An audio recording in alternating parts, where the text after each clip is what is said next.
Gibt es zum Tagungspräsidium eine Wortmeldung? Das ist nicht der Fall. Dann beginnt die Abstimmung. Bitte um ein Zeichen mit der Delegiertenkarte. Dankeschön, das Tagungspräsidium ist somit gewählt.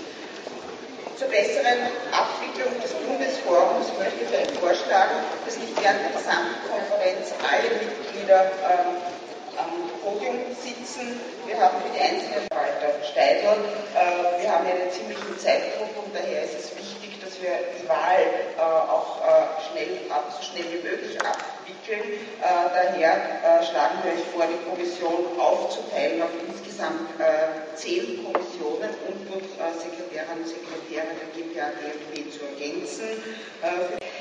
Wir haben nicht alles erreicht, was wir uns vorgenommen haben, aber wir haben viel erreicht. Wir verhandeln jährlich hunderte Kollektivverträge für 1 Million Arbeitnehmerinnen und Arbeitnehmer in Österreich und bewegen bei diesen Kollektivvertragsverhandlungen zwischen 1 und 1,5 Milliarden Euro. Das ist ein gewaltiger Betrag für den einzelnen Arbeitnehmer. Die einzelne Arbeitnehmerin bedeutet das einen Lohn bzw. Gehaltszuwachs von immerhin 500 bis 1500 Euro brutto.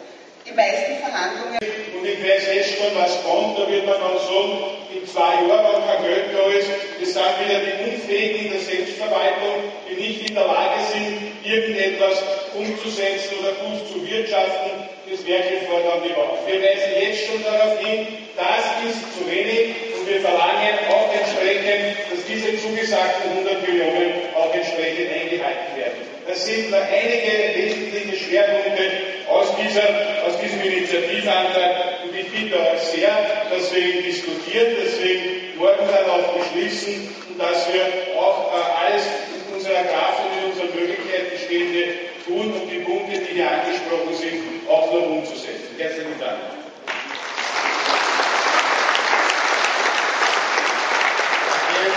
Danke.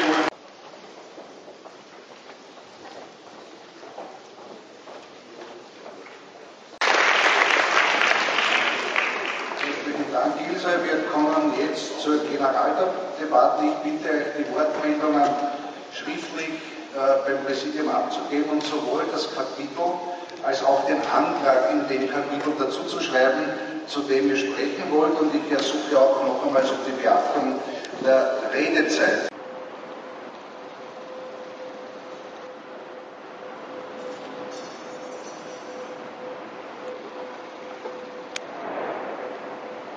Zum Kapitel 2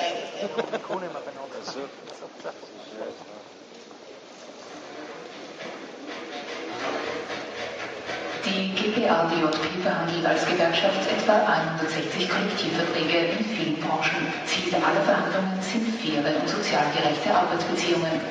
Die GPA DJP setzt sich aktuell dafür ein, dass das Mindestgehalt in allen Branchen 1.300 Euro beträgt, damit sich Arbeit lohnt und die Menschen von ihren Gehältern leben können. Vor allem Frauen arbeiten vielfach in Niedriglohnbranchen und verdienen um ein Viertel weniger als Männer. Höhere Mindestgehälter sind daher ein wichtiger Schritt, um die Gehälter von Frauen und Männern anzupassen. Den Sprecher der Antragsprüfungskommission, den Kollegen Grasnitz, um seinen Bericht zu Kapitel 2. Kollege Grasnitz wird die Empfehlungen der Antragsprüfungskommission zum Kapitel 2 einreferieren. Bitte. Ja.